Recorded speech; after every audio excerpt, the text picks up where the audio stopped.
By now, I'm sure all of you are familiar with this picture. That's of course the back rooms. And over the last few years, I've been exploring the concept of liminal spaces. However, I don't like taking pictures of empty fluorescent lit office buildings. I just take pictures outside. And the type of pictures I like to take can be best described by looking at the work of Matt Dunlap, especially his night photo of the Exxon station, which is also a picture I'm sure all of you are familiar with. Now, here's a few places that I've recently explored.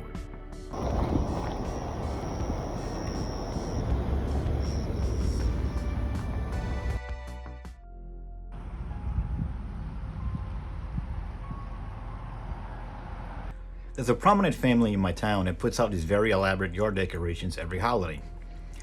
Now, these yard decorations are more like sculptures rather than your typical yard decoration you would buy at Walmart. And for every other holiday, these decorations look amazing. But for Easter, they're something else. Every time I look at this giant rabbit, I'm filled with an irrational fear that this rabbit will come to life and bite my head off. Now, maybe I'm wrong. Maybe it's just me. Maybe you look at this and think, you know, that's a cute Easter bunny.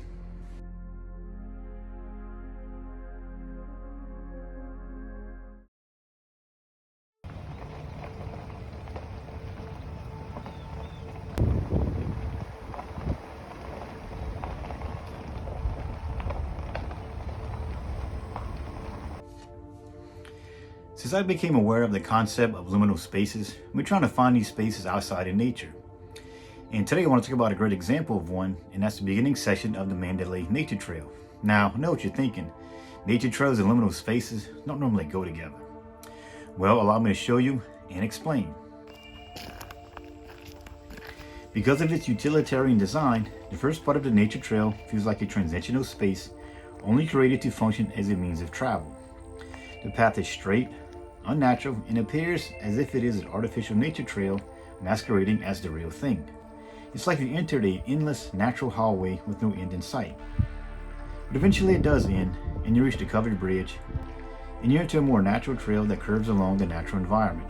As for creating photos, I chose to go there on a slightly overcast day because I wanted the colors, tones, and shadows to be muted to emphasize the liminal space aesthetic of the trail.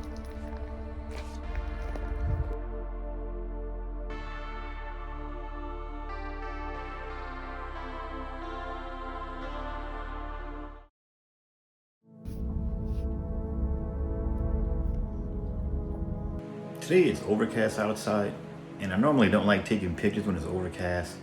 However, lately I've been thinking about liminal spaces found in nature. There's a spot I think I could make this type of picture. Here's the spot. It's not overcast, it's also foggy, so let's see.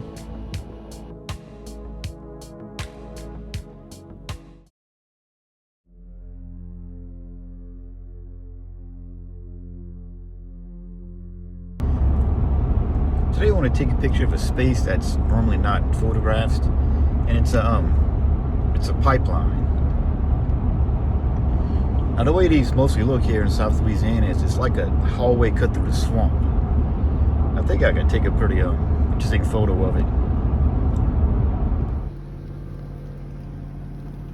Well, this is it.